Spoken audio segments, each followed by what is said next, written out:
My second topic is poetry communicates experience. Now, we all agree that poetry gives us both pleasure and wisdom.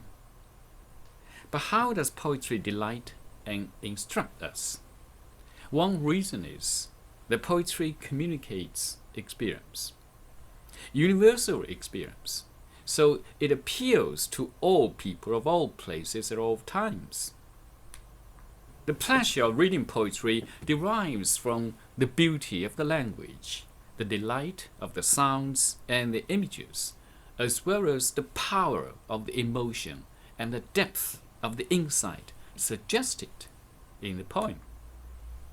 The language of poetry is more compressed than the language of fiction, just as Samuel Coleridge defines prose as words in their best order and poetry as the best words in the best order. In order to understand the best words in the best order, we need to give ourselves willingly to the understanding of poetry. But how does a poet communicate experience? Lawrence Perrineau, in his book Sound and Sense, An Introduction to Poetry, argues that experience comes to us largely through the senses. Our most direct contact with reality starts with what we call an image. An image may come through the eye as color, through the ear as sound, through the tongue as taste, through the nose as smell, or the skin as touch. Our experience of a spring day, for example, comes first and foremost from what we sense, or from a cluster of sense impressions. Our sense impressions of a spring day consist of seeing blue sky and white clouds, budding leaves and flowers, of hearing birds singing in the early morning, of smelling blossoming flowers, and of feeling a fresh wind against our cheeks. And the small fowls are making melody that sleep away the night with open eye. These two lines come from the prologue of Geoffrey Chaucer's The Canterbury Tales. They mean that, the spring at Chaucer's time was so beautiful, and the small birds were singing so sweetly that they slept away the night with their eyes wide open. The language of poetry must be sensuous, full of imagery, appealing to our senses. Imagery refers to the making of images. Directly, poetry appeals to our senses through its music and rhythm. But indirectly, it appeals to our senses through imagery. Robert Browning's Meeting at Night, for example, is a love poem. But how does the poet communicate the love experience in this poem? Now let me read aloud the poem for you.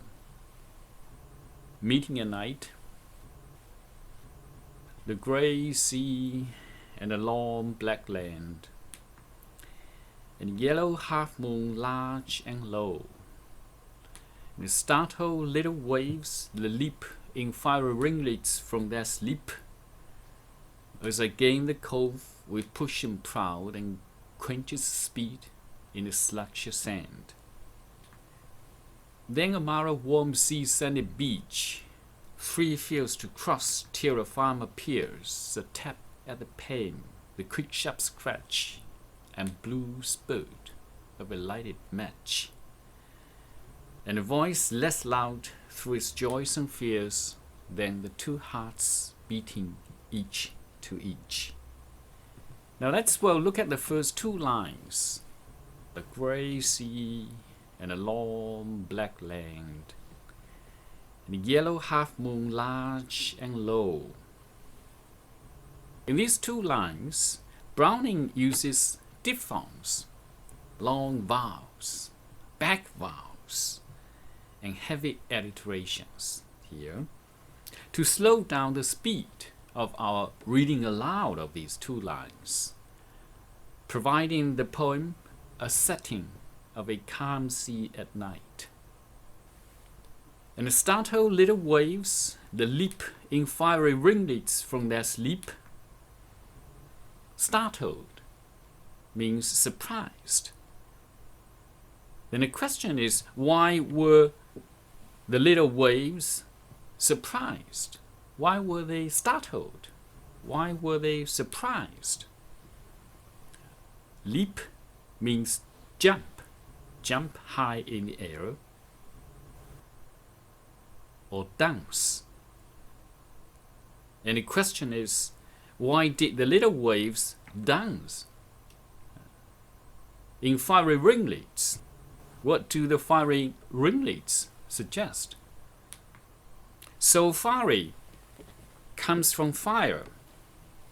Fire is associated with flaming and glowing. Flaming and glowing give rise to passion and excitement.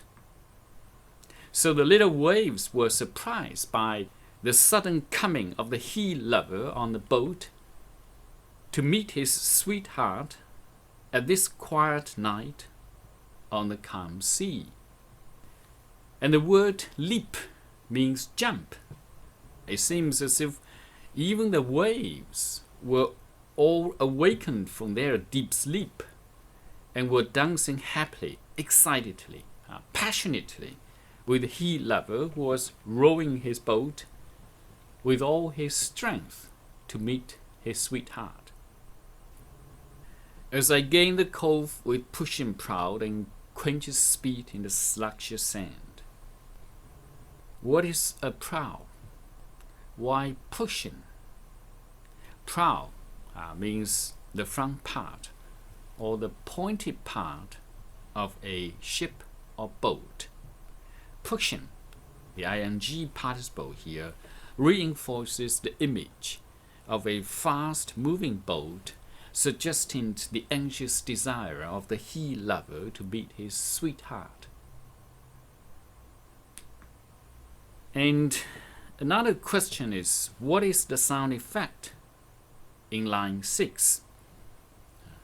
The poet here uses a series of sibilant sounds, hissing sounds, in line 6, quenches the speed in the sluggish sand.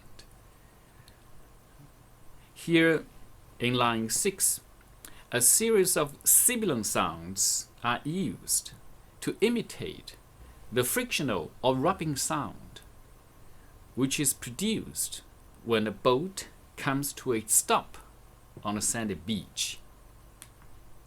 Second stanza, lines 7 and 8. In a mile of warm sea-sandy beach, 3 fields to cross till a farm appears. These two lines can be paraphrased like this. Then the he-lover walks across a mile of warm beach with the smell of sea, and crosses 3 more fields till a farm appears. A tap at the pane, the quick sharp scratch and blue spurt of a lighted match. Now, what is the dramatic sound effect in line 9? A tap at the pane. The he-lover's very slight tap at the window pane from outside the farmhouse. The quick sharp scratch, the sound of the quick and sharp scratch of a match, which is made from inside the farmhouse by the she-lover, who must have been waiting anxiously for her sweetheart in the farmhouse. So Browning here is very sensitive to the sound effect in line 9, that he dramatizes so vividly his poetic presentation of the eagerness and the passion of the two lovers to meet each other. But why the color of the lighted match is blue in line 10 and blue spurt of a lighted match? And why the color of the lighted match is blue? If we observe carefully our brushing a match against the side of a matchbox, the end of the match produces a flame which is blue at first, and then yellow, and then red,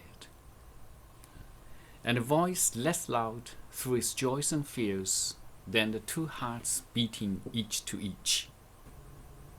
These two lines present the ecstasy of the two lovers meeting each other, and the rapture of the love they share through joys and fears.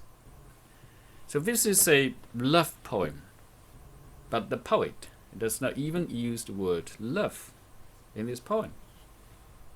The poet, on the one hand, presents for us a specific world situation in which the he-lover goes to meet his sweetheart.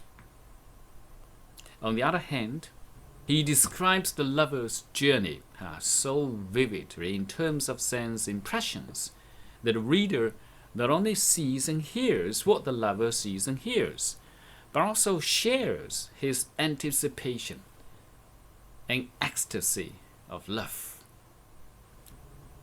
In fact, every line in this poem contains some images appealing to our senses.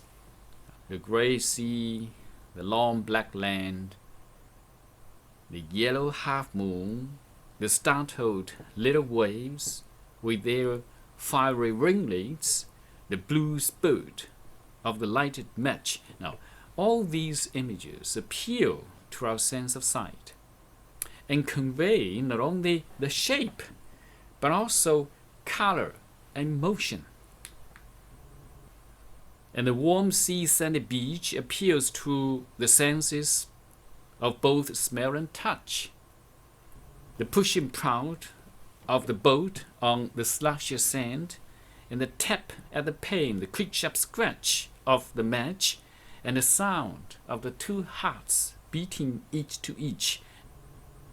All these images appeal metaphorically to the sense of hearing and sense of touch.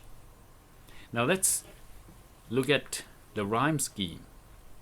When it comes to the rhyme scheme of this poem, we find that the poem enjoys the rhyme scheme as A, B, C, C, B, A, D, E, F, F, E, D, each stanza of which has been called the box within box rhyme.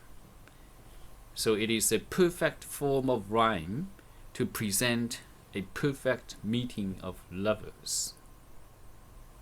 It is therefore very reasonable for Browning to use this kind of rhyme scheme in this love poem. It reinforces the presentation of love experience communicated in this poem. Poetry may be difficult, but it can also be intensely rewarding. Poems are written to bring us a sense of life, while widening and sharpening our contact with human existence. We all have an inner need to live more deeply and more fully, and with greater awareness, to know the experience of others and to understand better our own experience. Poets, from their personal feelings, observations, and imagination, can observe, select, and combine human experiences. They create significant new experiences for the reader, producing a greater awareness and understanding of the world. Poetry broadens our experience by acquainting us with a wide range of experiences we don't often have in our ordinary life. Just as Robert Frost says that for me, the initial delight is in the surprise of remembering something I didn't know I knew. Similarly, Louis Untermeyer says in his book, Poetry and Appreciation and Enjoyment, that poetry is founded on surprise. The surprise of regaining something that was there but we failed to notice. It is the shock of finding the familiar in the strange and the strange in the familiar. A poem does not mean it acts more swiftly than the liveliest prose. Poetry, therefore, surprises us because it deepens our experience by making us feel more intensely and with better understanding of our everyday experiences. So we say poetry delights and instructs us at the same time.